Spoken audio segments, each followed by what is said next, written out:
Something about seeing that orange ball first thing in the morning. The weather's gonna be beautiful, everything's gonna go right, and we have an entire day to capitalize on it. I'm excited.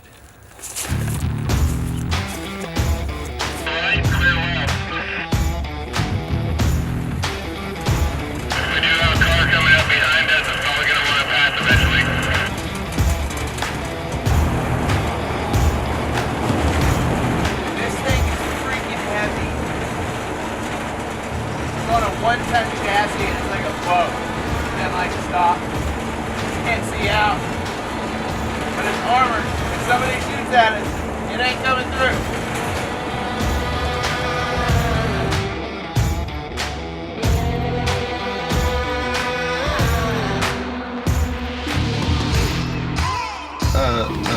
An adjustment over everything. Like an adjustment layer over your whole deal, and just have your color grade in that adjustment, and then you can do all the individual color grades under it, but like you have the latitude and you have all the capabilities if you need to bring back something, or you have all that dynamic range and then you can be way custom. That's another 45 minutes worth of editing when you can just fucking shoot it natural, shoot it right to start with, and you're good to go. Oh, not 45, you do it at the end, you just throw it on. It's like, oh, it looks amazing, done. This is why working on movies is fun, because you don't get to talk cameras because you got guys like Randy over here with a brain this big doesn't know how to do anything. Oh my God, man! You know, y'all want to get into all that technical shit. Let's just figure out how to get some shit done. Like, what can we do to just get it in, shoot that shit right, and put it out there? What would the post-processing people do? We're gonna put them out of a job now? Is it a crop sensor? Is it how much crop does it have? Is it 4/3? Is it full frame? I don't know. Give me the camera, expose that shit right, and shoot it. I don't need all that other bullshit, man. Just freaking lock in on something. Make it interesting. Tell a better story. Piss on the picture. He spent too much time on YouTube. Too much. He's having growing pains going to cinema. No, I will never go. It's like when I'm out here on this and y'all are all into all that technical shit on all those cameras, I'm like, dude, I'm just here to pick stuff up. Can I even go straight here? I don't think I'm supposed to. I don't think I'm actually supposed to be in this way. But I'm like, man, I'm never going to be in that position. So I'm going to take my stuff, do my thing the way I want to do it, and I'm happy. The rest of the time, y'all can figure out what next Fuji camera's coming out and what cinema grade this is, what LUT that is, and what... Take this LUT and put the saturation down to that, and blah, blah, blah, blah. God almighty, it's freaking mind-numbing.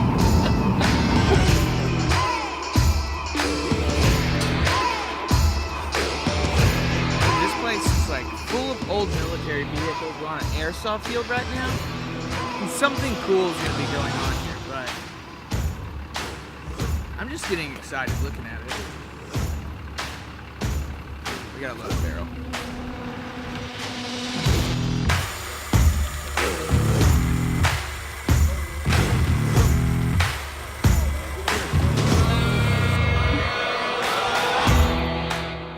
It's easy to know a movie is fake, but to what extent can be a little difficult to understand. I describe this project as an action indie film and a fine example of it's not what you know, it's who. The actors and equipment are mostly guys who volunteered their time and resources for little more than a new experience and a good time. The green screen behind the helicopter can be keyed out in post and replaced with an aerial shot from a drone. The leaf blowers are simulating wind, and a reflector bouncing sunlight off of the actors is giving the illusion of movement. The red Epic W camera takes a picture with enough data to adjust the color and add visual effects in post-production. All of these elements will come together to create a shot that looks like it was filmed flying through the air.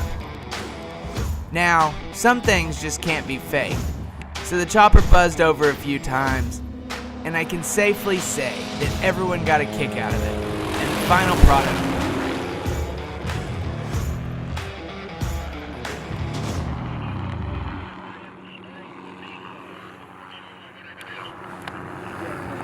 Oh, that's it. Is he done? Yeah, we're done. We'll do one more, couple hover scenes, and then when the sun's a little lower. We're letting them know.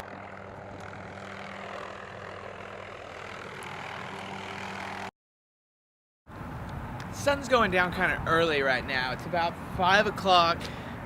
By the time we got all the vehicles transported over here, everybody dressed in their costumes, and the helicopter arranged, it was probably 1. We had about 4 hours to shoot.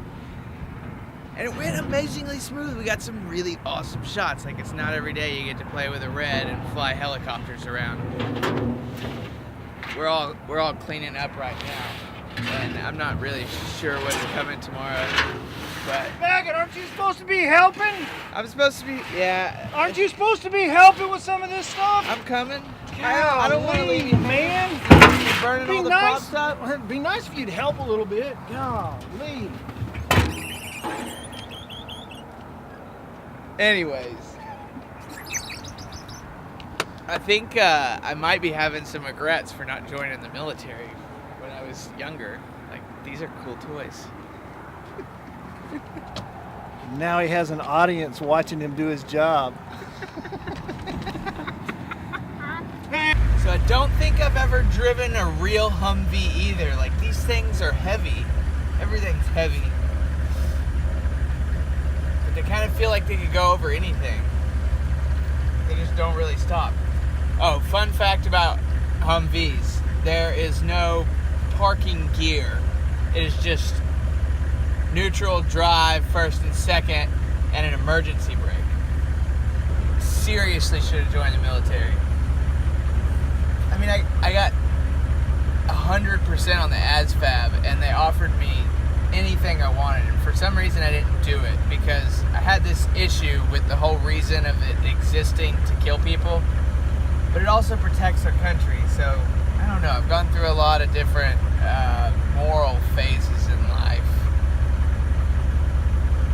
but at this point I don't see it as a bad thing, and it is incredible. Just these few toys we've been playing with today are like leftover trash from the military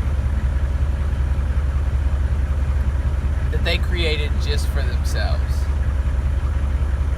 And it's all super heavy and just feels like, I mean, it's built to be reliable and do exactly what you need it to do anywhere in the world as fast and as efficiently as possible. I haven't really wanted to hang out in a garage for a while, but I can safely say that this is a garage that looked like a lot of fun to hang out in. Dude, flying seems like a lot of fun too. So the guys that were flying us today run a company called Last Shadow out of the Temple, Texas airport, and they do aerial hog hunts. So you hire them, they go out and just shoot pigs from the air. It's good for the landowner. It gets rid of the nuisance that is feral hogs on their land, and you know, I guess it's entertaining. The federal government shoots pigs. I had a friend out in California, and her job was to spot pigs out of a helicopter, and then they had a professional marksman that would shoot them.